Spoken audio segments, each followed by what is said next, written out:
Hello दोस्तों, स्वागत है आपका मेरे YouTube चैनल परीक्षा प्लान में। तो कैसे हैं आप लोग? आई होप अच्छे होंगे। तो जैसा कि आप लोगों को पता है कि ईवीएस को मैं एनसीईआरटी से पढ़ा रही हूँ और एनसीईआरटी से शॉर्ट हैंड रिटन नोट्स से पढ़ा रही हूँ। तो चलिए वीडियो को शुरू करते हैं। इसके पहले 2 वीडियो आ चुकी हैं और ये तीसरी वीडियो है। क्लास 4th से मैंने शुरुआत की है और क्लास 3rd में जो भी इम्पोर्टेंट है मैं लास्ट तक सभी कंप्लीट करवा दूंगी। पहली क्लास 4th और 5th में जो इम्पोर्टेंट टॉपिक है, क्योंकि इनसे ही ज्यादा प्रश्न पूछे जाते हैं, तो इन्हें मैं पहले कंप्लीट करवा रही हूँ। उसके बाद जब मैं प्रैक्टिस करवाऊंगी तो मैं जो भी महत्वपूर्ण टॉपिक हैं उनको भी साथ में ले लूंगी। तो चलिए वीडियो को शुरू करते हैं। वीडियो देखने के बाद यदि आपको अच्छा लगे तो वीडियो को लाइक और शेयर कीजिएगा और यदि आप चैनल पर नए हैं तो चैनल को सब्सक्राइब कर लीजिए। कंप्लीट एनसीईआरटी में पढ़ाऊंगी। तो चलिए वीडियो को शुरू करते हैं। तो आज चौथा लेसन पढ़ेंगे क्लास 4th की बुक का अमृता की कहानी। इसके पहले वाली वीडियो में मैंने आप लोगों को हाथी से संबंधित महत्वपूर्ण तथ्य बताए थे। यदि आपने अभी तक वो वीडियो नहीं देखी हैं तो आप लोग देख लीजिए। अभी 2 ही वीडियो आई हैं, आप लोग जल्दी से कंप्लीट कर लेंगे, फिर साथ में पढ़ते चलिएगा। तो चलिए शुरू करते हैं। ये जो लेसन है ये खेजड़ी वृक्ष पर आधारित है। अमृता की कहानी इसमें बताई गई है और खेजड़ी वृक्ष से प्रश्न बहुत पूछा जाता है। यदि आप प्रीवियस ईयर के प्रश्न देख चुके होंगे तो आपको जरूर पता होगा कि खेजड़ी वृक्ष से प्रश्न पूछा जाता है। तो चलिए शुरू करते हैं। इसमें सबसे पहले अमृता के बारे में जान लीजिए, उसके बाद खेजड़ी वृक्ष से संबंधित जो भी महत्वपूर्ण तथ्य हैं उनको मैं बताऊंगी। तो लिखा है यह बात करीब 300 साल पुरानी है। ये आज की बात नहीं है, लगभग 300 साल हो गए हैं इस बात को। अमृता राजस्थान में जोधपुर के पास खेजड़ली गांव की रहने वाली थी। गांव का नाम खेजड़ली इसलिए था क्योंकि वहां खेजड़ी के बहुत से वृक्ष थे। अब गांव में खेजड़ी के वृक्षों की संख्या ज्यादा थी तो उस गांव का नाम खेजड़ली रख दिया गया। गांव के सभी लोग पेड़ पौधों और जानवरों का ध्यान रखते थे। अमृता भी पेड़ पौधों से बहुत प्रेम करती थी। आप लोग जानते ही हैं कि राजस्थान में वृक्षों की संख्या कम है, रेगिस्तानी इलाका है, तो वहां पर ये जो वृक्ष है यही उग पाता है, खेजड़ी। क्योंकि इस वृक्ष को ज्यादा पानी की आवश्यकता नहीं होती है इसलिए ये वहां पर उग जाता है। आगे लिखा है जब अमृता बड़ी हो गई तो उन्होंने देखा कि एक दिन राजा के आदेश पर कुछ लोग पेड़ों को काटने आए हैं। उन पेड़ों को बचाने के लिए अमृता और उनकी बेटियों सहित 300 से ज्यादा लोगों ने पेड़ों से लिपटकर अपनी जान दे दी।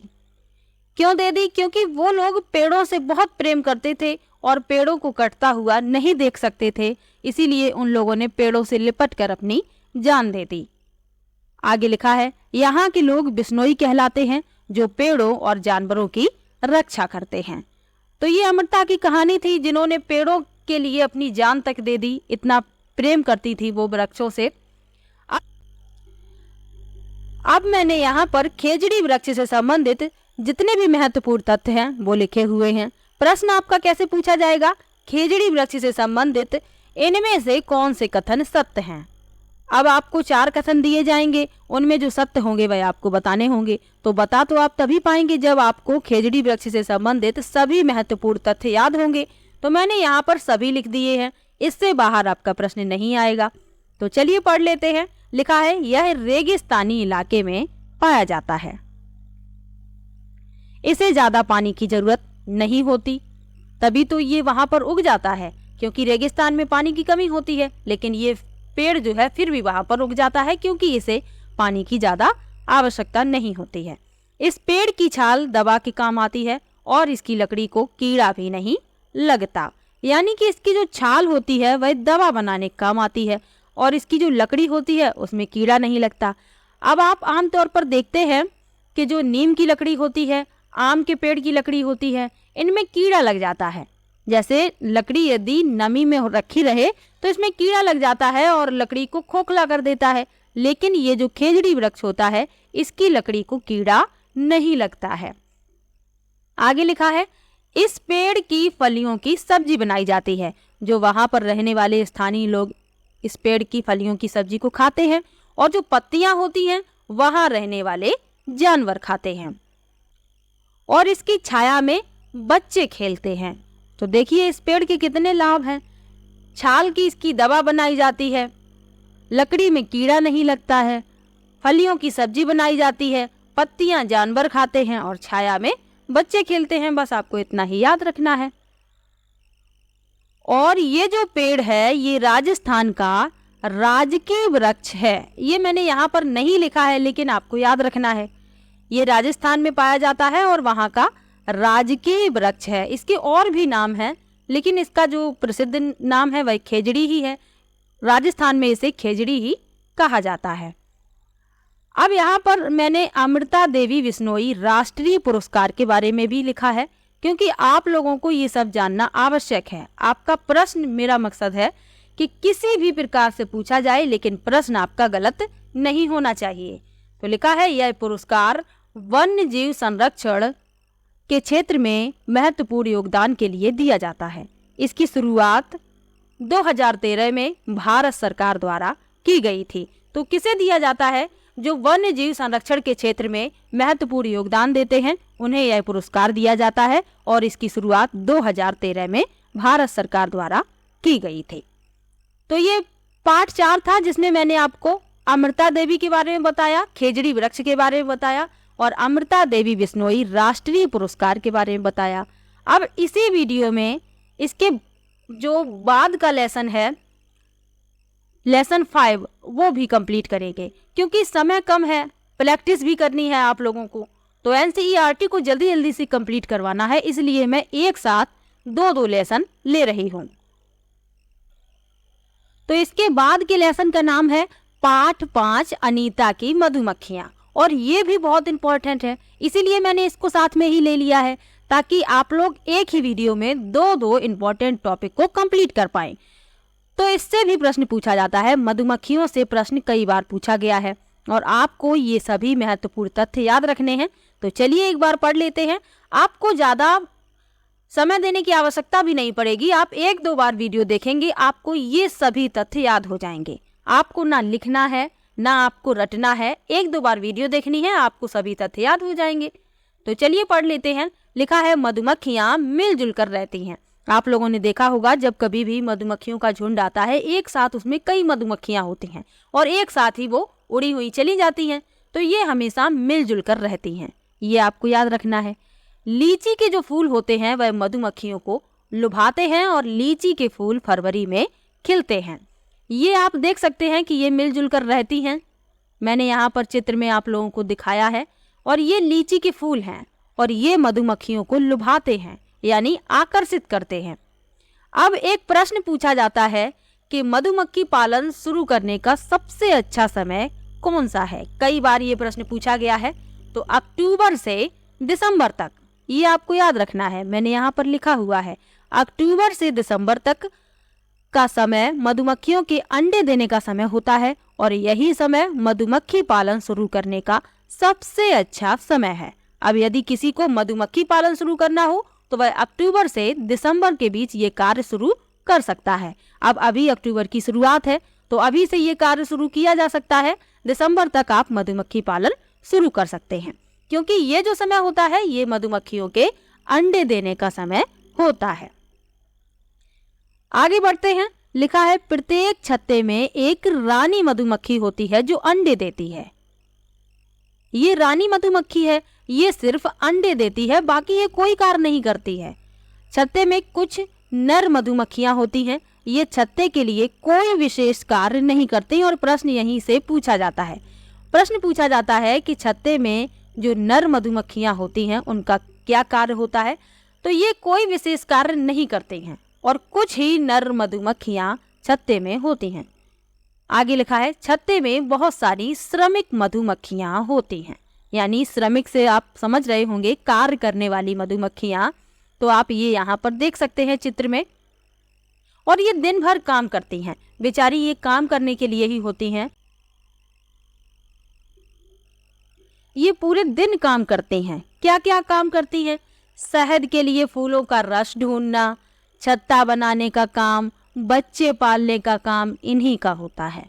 तो ये जो छत्ते बनाने का कार्य है, शहद बनाने का कार्य है, रस ढूंढने का कार्य है, ये सभी कार्य श्रमिक मधुमक्खियों का होता है और बच्चे भी यही पालते हैं।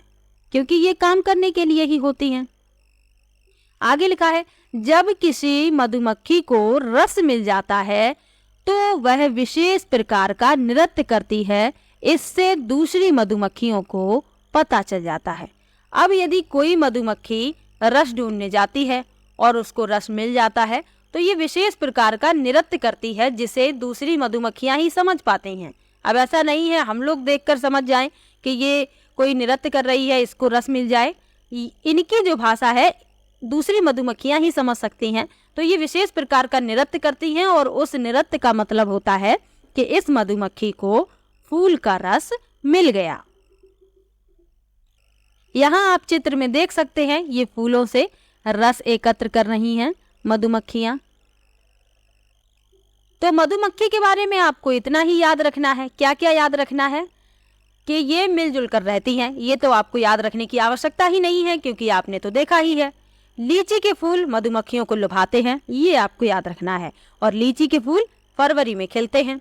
अक्टूबर से दिसंबर तक का जो समय होता है वह मधुमक्खियों के अंडे देने का समय होता है और यही समय मधुमक्खी पालन शुरू करने का सबसे अच्छा समय होता है। प्रत्येक छत्ते में एक रानी मधुमक्खी होती है जिसका कार्य होता है अंडे देना। छत्ते में कुछ ही नर मधुमक्खियां होती हैं जो कोई विशेष कार्य नहीं करती हैं। इसके अलावा और क्या याद रखना है? छत्ते में बहुत सारी श्रमिक मधुमक्खियां होती हैं। ये दिन भर काम करती हैं। शहद के लिए फूलों का रस ढूंढना, छत्ता बनाने का काम, शहद बनाने का काम, बच्चे पालने का काम इन्हीं का होता है, क्योंकि ये काम करने के लिए ही होती हैं। और जब किसी मधुमक्खी को फूलों का रस मिल जाता है तो वह विशेष प्रकार का नृत्य करती है, इससे दूसरी मधुमक्खियों को पता चल जाता है। तो इतना आपको मधुमक्खियों के बारे में याद रखना है और हो सकता है आपको याद भी हो गया होगा। मैंने 2 बार तो आपको बता ही दिया है। आगे बढ़ते हैं। अब मधुमक्खियों के तरीके से चींटियां भी साथ में ही रहती हैं। आपने देखा होगा चींटियों को झुंड में जाते हुए। अब चींटी से संबंधित महत्वपूर्ण तथ्य हैं, इनको भी आपको याद रखना है। आपका प्रश्न गलत नहीं होना चाहिए, इसलिए मैंने कोई भी टॉपिक नहीं छोड़ा है। तो चलिए चींटियों से संबंधित महत्वपूर्ण तथ्य पढ़ लेते हैं। चींटियां भी मिलजुल कर रहती हैं। आपने देखा होगा चींटियां जो है मिलजुल कर रहती हैं। सभी चींटियों का काम बटा होता है। जिस प्रकार से मधुमक्खियों का काम बटा हुआ है कि रानी मधुमक्खी अंडे देगी, श्रमिक मधुमक्खियां छत्ता बनाएंगी, फूलों से रस एकत्र करेंगी, शहद बनाएंगी, बच्चे पालेंगी, और नर मधुमक्खियां जो होती हैं उनका कोई विशेष कार्य नहीं होता। इसी प्रकार से चींटियों के झुंड में चींटियों का भी काम बटा होता है। जो रानी चींटी होती है वह अंडे देती है और सिपाही चींटी बिल का ध्यान रखती हैं और श्रमिक चींटियां भोजन ढूंढकर लाती हैं। अब ये बिल बनाकर रहती हैं तो बिल का ध्यान रखने के लिए इनके झुंड में सिपाही चींटियां होती हैं और ये बिल का ध्यान रखती हैं, और श्रमिक चींटियां जो होती हैं ये भोजन ढूंढकर लाती हैं। अब आपने अपने घर में देखा होगा जो चींटियां हैं भोजन लेकर जाती हैं, तो समझ जाइए कि वो श्रमिक चींटियां हैं, ये भोजन लेकर जा रही हैं। आगे लिखा है चींटियां हमेशा एक पंक्ति में चलती हैं। आपने देखा होगा अपने घर में ही कि दीवार पर यदि चींटियां जा रही हैं तो सभी चींटियां एक के पीछे एक जा रही होती हैं, इधर उधर नहीं चलती हैं, एक पंक्ति में चलती हैं, क्योंकि ये चलते समय अपने पीछे फेरोमोन्स नामक एक रसायन छोड़ती हैं। उनके पीछे आने वाली जो चींटियां होती हैं उसी रसायन को सूंघकर आगे बढ़ जाती हैं, तो इसीलिए ये चींटियां एक ही कतार में चलती हैं। तो अब आप लोग याद रखिएगा, इस रसायन का नाम आपको याद रखना है फेरोमोन्स। फेरोमोन्स नाम का एक रसायन होता है इनके पास, ये उसे छोड़ती जाती हैं, तो इनके पीछे जो चींटियां आती हैं उसी रसायन को सूंघकर आगे बढ़ जाती हैं। आगे बढ़ते हैं। लिखा है दीमक और ततैये भी समूह में रहते हैं। तो दीमक आपने देखा होगा लकड़ी में लग जाता है, खिड़की दरवाजे में आपने देखा होगा घरों में नमी के कारण दीमक लग जाता है, तो ये भी समूह में रहते हैं और ततैये भी समूह में रहते हैं। चींटी और मधुमक्खी की डंक में फार्मिक अम्ल पाया जाता है और ये प्रश्न पूछा गया है। मैंने प्रैक्टिस में पहले जब करवाई तो मैंने इस प्रकार के कई प्रश्न लिए और ये प्रश्न साइंस में भी पूछ लिया जाता है। पेपर सेकंड के लिए जिनका सब्जेक्ट साइंस है तो उनके में भी ये प्रश्न पूछ लिया जाता है कि चींटी के डंक में कौन सा अम्ल पाया जाता है, तो फार्मिक अम्ल पाया जाता है, ये आपको याद रखना है। और फार्मिक अम्ल को ही मेथनोइक अम्ल कहा जाता है। तो यदि प्रश्न में ऑप्शन में आपको मेथनोइक अम्ल लिखा हो तो कंफ्यूज मत होना, उसको ही फार्मिक अम्ल कहते हैं और व्यवस्थित रूप से उसे ही मेथनोइक अम्ल कहा जाता है। तो मैंने 2 लेसन आज की वीडियो में कंप्लीट करवाए। कहीं पर भी आपको डाउट हो आप कमेंट बॉक्स में जरूर लिखिएगा। मैंने क्या क्या आपको बताया आज के लेसन में, खेजड़ी के बारे में बताया, मधुमक्खी के बारे में बताया, चींटियों के बारे में बताया। एक बात और आपको याद रखनी है, जो मकड़ी होती है वो कभी भी समूह में नहीं रहती। आपने देखा होगा मकड़ी के जाले में अकेली मकड़ी आपने देखी होगी, कभी 2 या 3 मकड़ियां नहीं देखी होंगी, क्योंकि ये जो मकड़ी होती है इसे अकेला रहना पसंद होता है, ये अकेले ही रहती है, समूह में नहीं रहती। अब प्रश्न यदि पूछ लिया जाए कि ऐसा कौन सा कीट है जो अकेला रहता है, तो वो है मकड़ी, ये आपको याद रखना है। तो आज की वीडियो में 2 लेसन मैंने कंप्लीट करवा दिए, लेसन 4 और लेसन 5। अगली वीडियो में मिलेंगे लेसन 6 के साथ। और लेसन 6 जो है उसमें बताया गया है, जो एक लड़की है ओमना, वह अपने नानी के घर जा रही है, तो वह अपने सफ़र के अनुभव बताती है। तो पार्ट 6, पार्ट 7 और पार्ट 8 3 लेसन में उसका सफ़र पूरा होता है। तो ये जो 3 लेसन हैं, इन तीनों लेसन को मैं एक साथ कंप्लीट करवाऊंगी।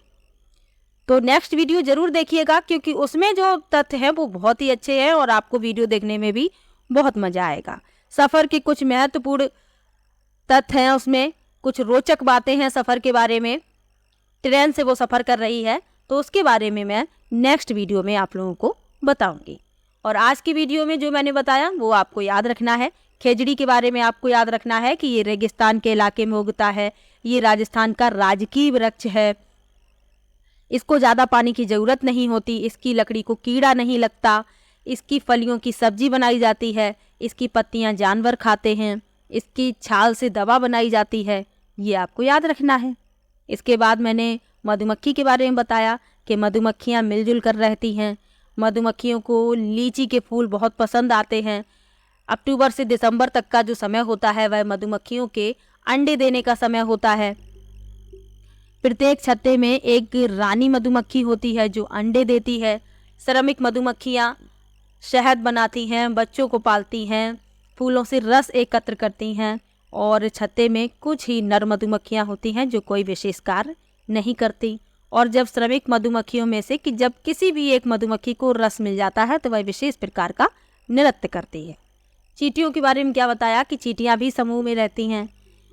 चींटियों के समूह में एक रानी मधुमक्खी होती है, जिस प्रकार से छत्ते में, उसी प्रकार से चींटियों के झुंड में भी एक रानी चींटी होती है जो अंडे देती है। सिपाही चींटियाँ बिल का ध्यान रखती हैं और श्रमिक चींटियाँ भोजन ढूंढ कर लाती हैं। और चींटियाँ हमेशा एक पंक्ति में चलती हैं। क्यों चलती हैं? क्योंकि ये अपने पीछे एक रसायन छोड़ती हैं फेरोमोन्स नाम का, जिससे जो पीछे चींटियाँ आ रही हैं इसे सूंघ कर आगे बढ़ सकें। चींटियों और मधुमक्खियों की डंक में फार्मिक अम्ल पाया जाता है और इसे ही मेथनोइक अम्ल कहा जाता है, ये आपको याद रखना है। दीमक और ततैये भी समूह में रहते हैं और मकड़ी अकेली रहती है। इतने महत्वपूर्ण तथ्य मैंने आप लोगों को बताए जो मैंने आपको जल्दी जल्दी से अभी रिवाइज करवा दिए। तो आपको कहीं पर भी डाउट हो आप लोग कमेंट बॉक्स में ज़रूर लिखिएगा। इंस्टाग्राम पर मुझे फॉलो कर सकते हैं और सीटेट एग्जाम से संबंधित जो भी आपको डाउट हो वहाँ पर आप पूछ सकते हैं। तो चलिए मिलते हैं नेक्स्ट वीडियो में। और ये PDF आपको मिलेगी, लेकिन वीडियो को ज़्यादा से ज़्यादा शेयर कीजिए ताकि ये उन सभी लोगों के पास पहुँच सके जिसको इसकी आवश्यकता है। तो आप लोग वीडियो को ज़्यादा से ज़्यादा शेयर कीजिए। और PDF का मुझे याद है मैं एग्जाम से पहले सारी PDF टेलीग्राम पर अपलोड कर दूंगी, इसकी चिंता आप लोग मत कीजिए। बस आप लोग अपना काम कीजिए, वीडियो को देखिए और वीडियो को शेयर कीजिए और लाइक भी कीजिएगा। इससे मेरा मोटिवेशन बना रहता है और मैं वीडियो बनाने के लिए आगे प्रेरित होती रहती हूँ। मुझे अच्छा लगता है फिर वीडियो बनाने में कि लोग मेरी वीडियो देख रहे हैं, पसंद कर रहे हैं, तो मुझे अच्छा लगता है। फिर मैं वीडियो को बहुत ही अच्छे ढंग से बनाने का प्रयास करती हूँ। तो चलिए मिलते हैं नेक्स्ट वीडियो में, तब तक के लिए बाय बाय।